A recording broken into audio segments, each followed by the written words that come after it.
ప్రధాన పండగల్లో విజయదశమి ఒకటి. ఈ పర్వదినం ముందు 9 రాత్రులు దేవిని అత్యంత భక్తి శ్రద్ధలతో పూజిస్తారు. శరన్నవరాత్రుల్లో అమ్మవారిని ఒక్కో రోజు ఒక్కో రూపంలో అలంకరించి మరి పూజిస్తారు. మరి ఈ 9 రోజులు అమ్మవారిని ఎలా అలంకరిస్తారు?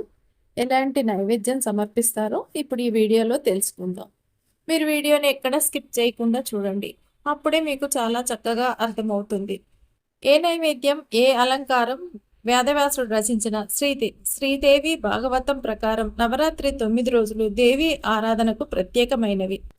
అందుకే వీటిని దేవీ నవరాత్రులని, శరత్కాలంలో వచ్చే నవరాత్రులను శరన్నవరాత్రులని పిలుస్తుంటారు. ఈ 9 రోజులు అమ్మవారికి ఏ రోజు ఏ అలంకారం చేస్తారు, ఏ రంగు వస్త్రం సమర్పిస్తారు, ఎలాంటి నైవేద్యం సమర్పించాలి అనే విషయాలను ఈ వీడియోలో తెలుసుకుందాం. మీరు ఈ వీడియోని లైక్ చేయటం అస్సలు మర్చిపోవద్దు. అలాగే మీరు ఫస్ట్ సారి మా ఛానల్కి వచ్చినట్టయితే సబ్స్క్రైబ్ చేసుకొని పక్కనే ఉన్న బెల్ ఐకాన్ని ప్రెస్ చేయండి మరిన్ని ఇలాంటి వీడియోల కోసం. అలాగే మీకు తెలిసిన వారికి కూడా షేర్ చేయండి. ఒక్కో రోజు ఒక అవతారం. దేవి నవరాత్రి 9 రోజులు ఒక్కో రోజు ఒక అవతారంలో అమ్మవారు భక్తులకు దర్శనమిస్తారు.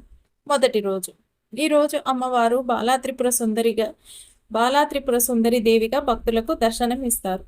ఈరోజు అమ్మవారికి లేత గులాబీ రంగు వస్త్రాన్ని సమర్పిస్తారు. అమ్మవారికి నైవేద్యంగా ఈరోజు క్షీరాన్నం సమర్పిస్తారు. ఈరోజు కుమారి పూజ విశేషంగా నిర్వహిస్తారు. రెండో రోజు, ఈరోజు అమ్మవారు వేదమాత శ్రీ గాయత్రీ దేవిగా భక్తులకు దర్శనమిస్తారు. ఈరోజు అమ్మవారికి నారింజ రంగు వస్త్రం సమర్పిస్తారట పండితులు చెప్తున్నారు. ఈరోజు అమ్మవారికి ప్రసాదంగా కొబ్బరి అన్నాన్ని కూడా నివేదించాలని పండితులు అంటున్నారు. మూడో రోజు, ఈరోజు అమ్మవారు ప్రాణకోటి ఆకలి తీర్చే అన్నపూర్ణ మాతగా దర్శనమిస్తారు. ఈరోజు అమ్మవారికి లేత పసుపు రంగు వస్త్రాన్ని సమర్పిస్తారు. అమ్మవారికి నైవేద్యంగా అల్లంగారెలు కూడా సమర్పించాలని పండితులు చెప్తున్నారు. నాలుగో రోజు, ఈరోజు అమ్మవారు శ్రీ లలిత త్రిపుర సుందరి దేవిగా భక్తులకు దర్శనమిస్తారు. ఈరోజు అమ్మవారికి ముదురు బంగారు రంగు వస్త్రాన్ని సమర్పించాలని పండితులు చెప్తున్నారు. అలాగే అమ్మవారికి నైవేద్యంగా ఈరోజు కదంబ ప్రసాదాన్ని నివేదిస్తారు. ఐదో రోజు, ఈరోజు అమ్మవారిని శ్రీ చండీదేవిగా దర్శనమిస్తారు. మనకి లోక కటంకులైన రాక్షసులను సంహరించడానికి అమ్మవారు ధరించిన అవతారమే శ్రీ చండీదేవి అవతారం అని పండితులు అన్నారు. ఈరోజు అమ్మవారిని ఎర్రని పూలతో పూజించాలి. అలాగే అమ్మవారికి మనం ఎర్రని వస్త్రాన్ని కూడా సమర్పిస్తే చాలా మంచిదని పండితులు చెప్తున్నారు. అమ్మవారికి ఈరోజు నైవేద్యంగా చింతపండు పులిహోర, రవ్వ కేసరి వంటి నైవేద్యాలను సమర్పించాలని శాస్త్రాలు చెప్తున్నాయి. ఆరో రోజు, ఈరోజు అమ్మవారు శ్రీ మహాలక్ష్మీదేవిగా దర్శనమిస్తారు. ఈరోజు అమ్మవారికి ముదురు గులాబీ రంగు వస్త్రాన్ని సమర్పించాలని పండితులు చెప్తున్నారు. అమ్మవారికి నైవేద్యంగా ఈరోజు పూర్ణం బూరెల్ని సమర్పిస్తారని శాస్త్రాలు చెప్తున్నాయి. ఏడో రోజు, ఈరోజు అమ్మవారు సరస్వతీదేవి రూపంలో భక్తులకు దర్శనమిస్తారు. ఈరోజు అమ్మవారికి తెల్లని వస్త్రాన్ని సమర్పిస్తారని పండితులు చెప్తున్నారు. అలాగే అమ్మవారికి నైవేద్యంగా ఏం పెట్టాలంటే దద్దోజనాన్ని నివేదించాలని పండితులు చెప్తున్నారు. ఎనిమిదవ రోజు, ఈరోజు దుర్గాష్టమి పర్వదినం.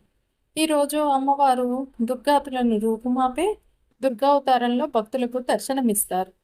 ఈరోజు అమ్మవారికి ఎర్రని వస్త్రం సమర్పిస్తారు. అమ్మవారికి నిమ్మకాయ పులిహోర నైవేద్యంగా సమర్పిస్తారని పండితులు చెప్తున్నారు. తొమ్మిదో రోజు, ఈరోజు మహార్నవమి పర్వదినం. ఈ రోజునే మహీషుడని రాక్షసుడిని సంహరించిన అమ్మవారు మహిషాసుర మర్దినిగా మనకు దర్శనమిస్తారని పండితులు చెప్తున్నారు. అమ్మవారికి ఈరోజు ఆకుపచ్చని వస్త్రాన్ని సమర్పిస్తారు. అమ్మవారికి నైవేద్యంగా ఈరోజు చక్ర పొంగలిని నివేదిస్తారు. విజయదశమి, చెడుపై మంచి సాధించి విజయానికి ప్రతీకగా జరుపుకునే విజయదశమి పర్వదినం రోజున అమ్మవారు శ్రీ రాజరాజేశ్వరి దేవిగా దర్శనమిస్తారు మనకి. ఈరోజు అమ్మవారికి ఎరుపు, ఆకుపచ్చ రంగు వస్త్రాలను సమర్పిస్తారు.